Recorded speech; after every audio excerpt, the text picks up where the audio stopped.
And somewhere about several years ago, I'm talking about 5-6 years ago, we started facing the fact that we have to do 2-day shipping, and a lot of customers are buying a lot of products from us, right? And all right, now it's playing.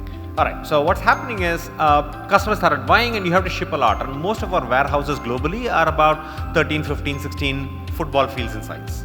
That's the size of a warehouse. And a typical picker would actually walk about 10 kilometers a day to pick up items so that they can send it to you in about a day or two. Right? 2-day shipping for you take about 10 kilometers of walking for a picker. That means we said we are going to flip this construct, and we said we can't be doing this because we cannot scale as a business anymore. So we said we're going to take robots and move these shelves around. Right? So we built these robots. There's a company called Amazon Robotics. It's a Kiva Systems company. We acquired the company. We then made better things on it. And what happens is these shelves actually move. The pickers stand in the same place and the shelves come to them. And if you carefully look at the shelves, what happens in these shelves is we don't keep the same items on the shelf. We actually keep different items because you sort of know you buy milk, bread and cereal together. Right? So one shelf just needs to come there. Right? Because if the computer knows what is there in which shelf, you can actually make sure the right shelf comes to the picker. And the same thing that happens when an entire truck of, let's say, Kellogg's cereal show up, we can dynamically distribute this across 100 lanes and have them on 100 different shelves simultaneously. Right? And the truck is gone from the time. It's a very different mental thinking process, and that's how we do, right? And what happens behind the scenes is the fact that we are using technology, what you would call IoT and what you would call AI, that makes it possible. When you think about IoT, nobody just buys IoT. They are actually seeking a business outcome.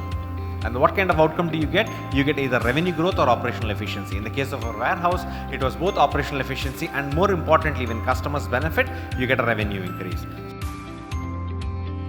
But what happens when I take all of that IoT, when I take all of that technology and then start putting AI on it? And that's sort of the mental model you have to have, right?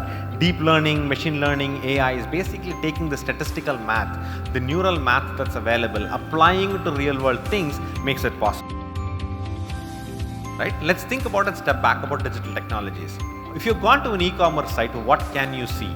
I can actually know, and today, earlier on in the day, I saw presentations where people talked about your digital exhaust. Digital exhaust is something where your mouse can be tracked, where you can be, which page you are, how much time you spent, and how much long you spent.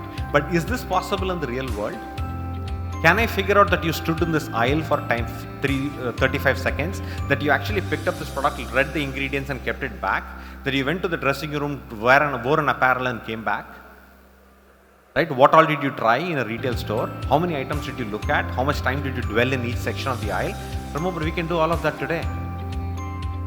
Because if you're standing in those aisles in this store in Seattle, we actually know how long you spent in each aisle, how much time did you do, did you read the ingredients or not, are you a conscious eater or you're not so conscious eater, did you like the cheesecake or did you not like the cheesecake? But once you do all that, but if I just tell the customer that's what I want to do, nobody would buy. The customer obsession part is the fact that once you do all of this and you say, I want to leave the store, there's no checkout to do. You just walk out.